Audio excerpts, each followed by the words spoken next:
Update करें आपको कि जमानत मुस्तरद होने पर vice chairman PTI Shah Mahmood Qureshi और असद उमर F8 कचहरी से फरार हो गए हैं। अदालत ने असद कैसर की थाना संगजानी मुकदमे में भी जो जमानत है उसे खारिज कर दिया है।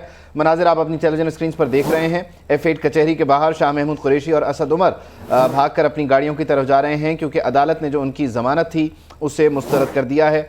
इससे ही कुछ मिलते जुलते मनाजिर फवाद चौधरी के भी थे इस्लामाबाद हाई कोर्ट के बाहर के, जब उनको गिरफ्तार करने की कोशिश की गई थी। लेकिन बहरहाल अब के हालात और मामलात में शाह महमूद कुरैशी और असद उमर अपनी गिरफ्तारी से बचने के लिए इस वक्त भागते नजर आ रहे हैं F8 कचहरी से। जी हां, district and session court Islamabad में शाह महमूद कुरैशी और असद उमर की दरख्वास्त से जमानत खारिज होने पर अहाता अदालत से वो फरार हो गए। एक्सक्लूसिव मनाजिर आप PNN की स्क्रीन पे देख सकते हैं। जमानत मुस्तरद होने पर शाह महमूद कुरैशी और असद उमर F8 कचहरी से फरार होते नजर आ रहे हैं। PTI रहनुमाओं के खिलाफ थाना तरनोल में मुकदमा दर्ज था।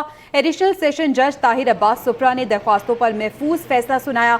असद कैसर भी इनके साथ फरार हुए और तीनों ही एक गाड़ी में फरार हुए हैं। मनाजिर आप अपनी टेलीविजन स्क्रीन पर देख रहे हैं। F8 कचहरी के बाहर के ये मनाजिर, गाड़ियाँ पार्क थीं और तवक्को की जा रही थी कि यहाँ से ज़मानत जो है उसमें एक्सटेंशन मिलेगी, ज़मानत में तौसी मिलेगी, लेकिन यह हुआ नहीं। अदालत ने ये ज़मानत मुस्तरद की तो शाह महमूद कुरैशी और असद उमर ने फ़ौरी तौर पर यहाँ से भाग कर जो है अपने आप को किसी महफूज मकाम पर मुंतकिल करना जो है वो बेहतर समझा। मामला क्या है, सूरत हाल क्या है, आदिल अब्बासी इस पर नज़र रखे हुए उनसे जानते हैं। आदिल, कहिएगा, आपने तो फवाद चौधरी को भी भागते देखा, आज ये मंजर भी शाह महमूद कुरैशी और असद उमर दौड़ लगा रहे हैं, हुआ क्या है ये? अदालत ने शाह महमूद कुरैशी और असद उमर के खिलाफ थाना तरनोल में जो दर्ज मुकदमा है उसमें जमानत की दरख्वास्तें दायर की गई थी दोनों रहनुमाओं की जानिब से, और ये जमानत की दरख्वास्तें जो है खारिज कर दी गई हैं डिस्ट्रिक्ट एंड सेशन अदालत की जानिब से। एडिशनल सेशन जज ताहिर अब्बास सुप्रा ने दरख्वास्तों पर महफूज फैसला जो है वो सुनाया है। इससे कबल वकला के दलाइल मुकम्मल होने पर यह फैसला महफूज किया गया था, जबकि जो दोनों रहनुमाओं के वकला की जानिब से जमानत कन्फर्म करने की इस्तदा की गई थी, जिसके बाद ये फैसला महफूज किया गया था। और अब ये फैसला सुना दिया गया है कि शाह महमूद कुरैशी और असद उमर के खिलाफ जो थाना तरनोल में दर्ज मुकदमा है उसमें दोनों रहनुमाओं की जमानत जो है वो खारिज कर दी गई है। मुकदमा है क्या आदिल?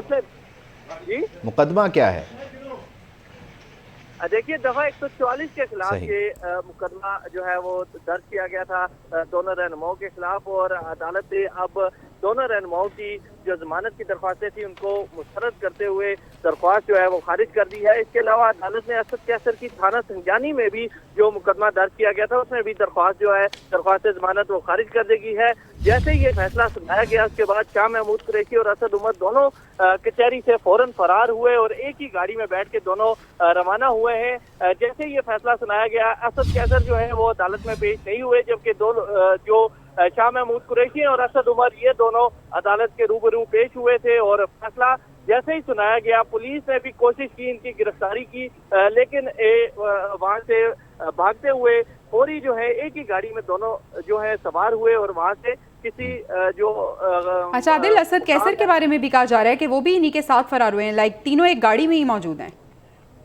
देखिए, असद कैसर जो है वो आज अदालत में पेश नहीं हुए। दो रहनुमा जो है असद उमर और शाह महमूद जो है वो एक ही गाड़ी में फरार हुए हैं। असद कैसर आज अदालत में पेश नहीं हुए थे, उनकी जमानत जो है वो भी खारिज कर दी गई है। इसके अलावा जो दो रहनुमाएं शाह महमूद कुरैशी और असद उमर वो दोनों आज अदालत में पेश हुए और इनकी जमानतें जो है वो मुस्तरद हुई। और जमानत मुस्तरद होने पर वाइस चेयरमैन तहरीक इंसाफ शाह महमूद कुरैशी और तहरीक इंसाफ के कारकुन, क्योंकि अब सेक्रेटरी जनरल तो नहीं रहे असद उमर, ये दोनों F8 कचहरी से फरार हुए हैं, जबकि असद कैसर की भी जो दरख्वास्त जमानत थी उसे मुस्तरद किया गया है। ये बराह रास्त जो मनाजिर अब से कुछ देर पहले के वो आपने देखे।